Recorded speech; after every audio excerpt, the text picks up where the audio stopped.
We have a loaded edition of the Heat Report by Chat Sports on tap for you guys today. I am the host, Nick Roloff, and on today's show, we have three main topics that we have to discuss. Number one, are the Heat waiving Kyle Lowry? Are the Heat going to re-sign Gabe Vincent? And to close the show, is Max Strus leaving in NBA free agency? Absolutely loaded show. And this is why you subscribe to the Heat Report. We are your one-stop shop for all Miami Heat news, rumors, trade rumors. We are here for the NBA draft, and we will certainly be here for NBA free agency that kicks up this Friday. So make sure you subscribe. And we are in that sub battle with Mavericks today. We got to beat the Mavs, like always, and we have to take that 2-1 lead on them. So make sure you hit that sub button. All right, let's start with Lowry. And are the Heat going to waive the veteran point guard? Miami Heat insider Barry Jackson reports that the Heat may look to waive and stretch Kyle Lowry. We're going to go in depth on this. And what does waive and stretch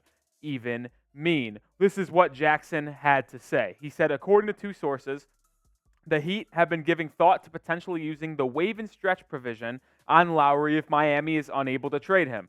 Though a firm decision on that has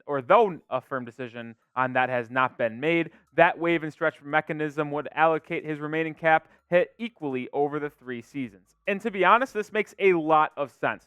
Kyle Lowry is owed a lot of money this upcoming season, and if the Heat want to be flexible to upgrade this roster to compete and win a championship this next season, I don't think Kyle Lowry can be on the roster. Like I just said, Lowry is going to be paid, or he is owed, I should say, $29.7 million this upcoming season. Obviously, if you remember, he signed that 3-year, $90 million deal right before the 2021-22 season, and this would be his final year of that deal. And like I just mentioned, Lowry cannot be on this team with that money in 2023 because $30 million for the production that Kyle Lowry gives you, it's just simply not worth it. You look at his first 2 seasons in Miami, he played 63 games in his first year, 55 last year.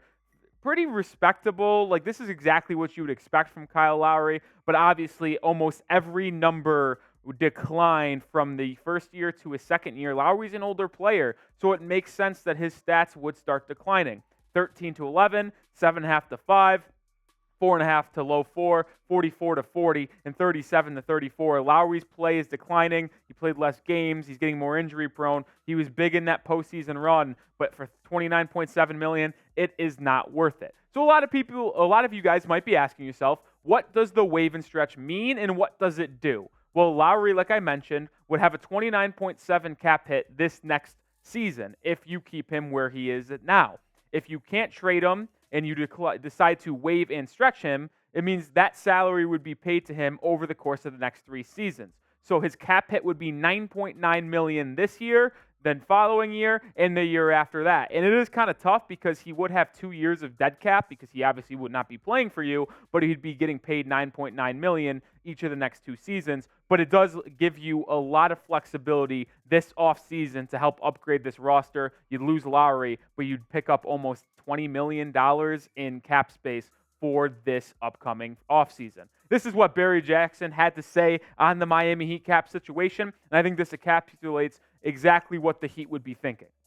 Miami's 23-24 salary cap commitments would shrink from $178.5 million to $158.5 million, below the $165 million tax line and the $182.5 million second apron, a threshold that carries significant restrictions, including the inability to sign buyout players who are making more than $12 million from the team that released them. So it makes a lot of sense for Miami to get rid of Kyle Lowry and free up that money. So I'll ask you this. Will they end up waiving Kyle Lowry like I just mentioned, or will they end up trading him to a team that needs a veteran point guard or a team that has a lot of cap space? I mean, we just saw Chris Paul go to the Warriors with a massive contract and getting Jordan Poole, so maybe Kyle Lowry can go for a similar deal to that. Let me know, W for waive or T for trade. Now, next on the show, should the Heat re-sign Gabe Vincent? Are they going to re-sign Gabe Vincent? A report from Barry Jackson, he's featured a lot on this show, shows that the Heat want to re-sign Vincent and are meeting with him this week. This is what he had to say on Twitter today. Per source, Heat management, a.k.a. Pat Riley, and Gabe Vincent had plans to meet this week in Southern California. Heat want him back. Unclear yet if that will happen because market must play out, and the Heat, as of now, with that Kyle Lowry contract, are well over the tax line. But Miami would like to re-sign him.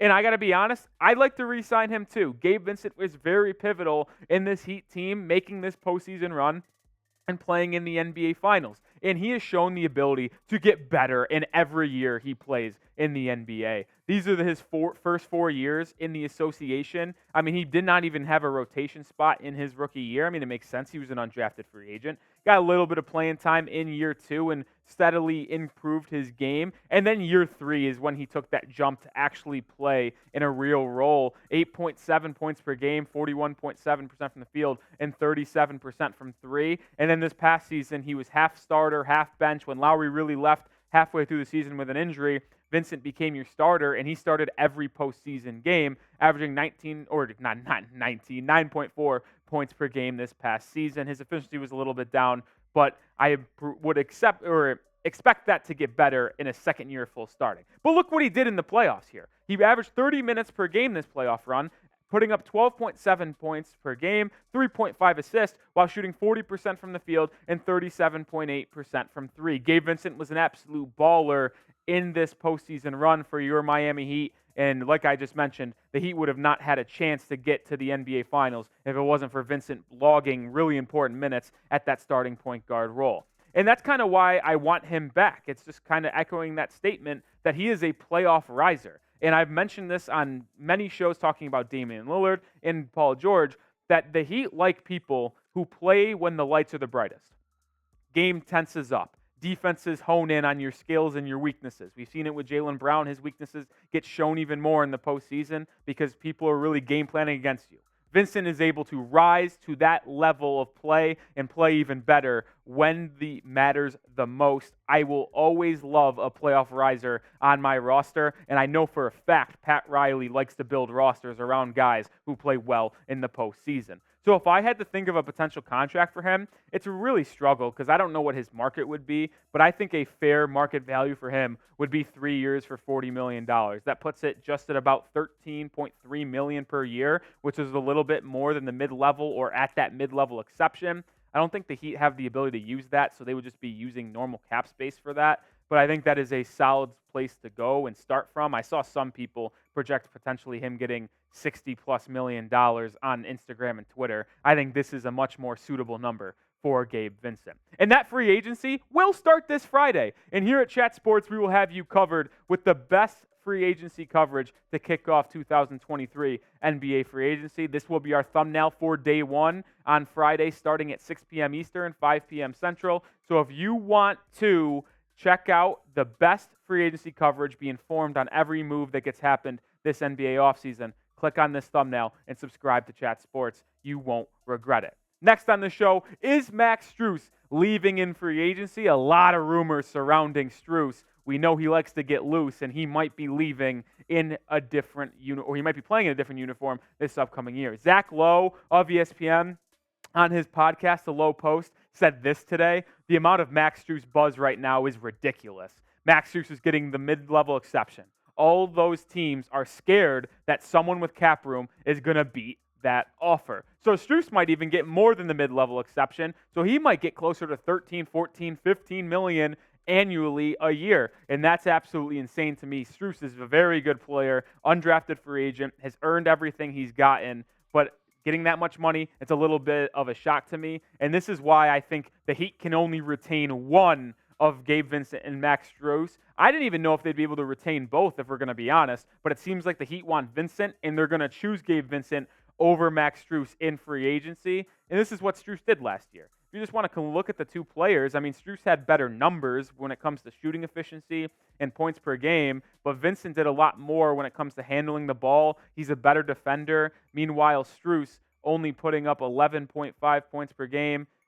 Efficiency went down this past year, but he has continued to be a good shooter, and he would be good sometimes in the big moments, sometimes not. And that's kind of one of my big problems with Max Strus and why I wouldn't want to bring him back, is that Max Strus kind of folded in the big moments of this year. I mean, if you look back at his stats in the 2022 Eastern Conference Finals and then looked at his stats in the 2023 NBA Finals, he kind of folded in the big moments. And I didn't love what he did in that NBA Finals, man. It's brutal. Just absolutely brutal. Shooting offers left and right. But if you had to choose one, pick one to keep in 2023 NBA free agency. Type GP for Gabe Vincent.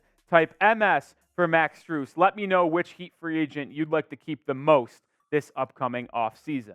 Like I just mentioned, I would rather keep Gabe Vincent. So I would type my GVs. I think he's more versatile. He can provide more than just be a catch and shoot guy with an occasional defensive prowess. But I mean, Strus just sometimes would go cold in the biggest moments. Gabe Vincent would go cold too, but he actually had that defensive ability and he could play down the stretch of a game. I'd type my GVs for Gabe Vincent. Last piece of news to close out today's show, Victor Oladipo has exercised his 9.4 player option for the 2023-24 season. Adrian Wojnarowski tweeted this out earlier this afternoon. This is no surprise if you were following the Heat. I mean, with that knee injury he suffered in round one against the Milwaukee Bucks and having $9.4 million on his table to just accept and have and rehab with the Miami Heat, you knew he was going to opt in and get that money. But I don't even think he'll be on the Heat's roster next year because I think he will be traded in a potential move to upgrade this Heat roster, or he could even be waived and stretched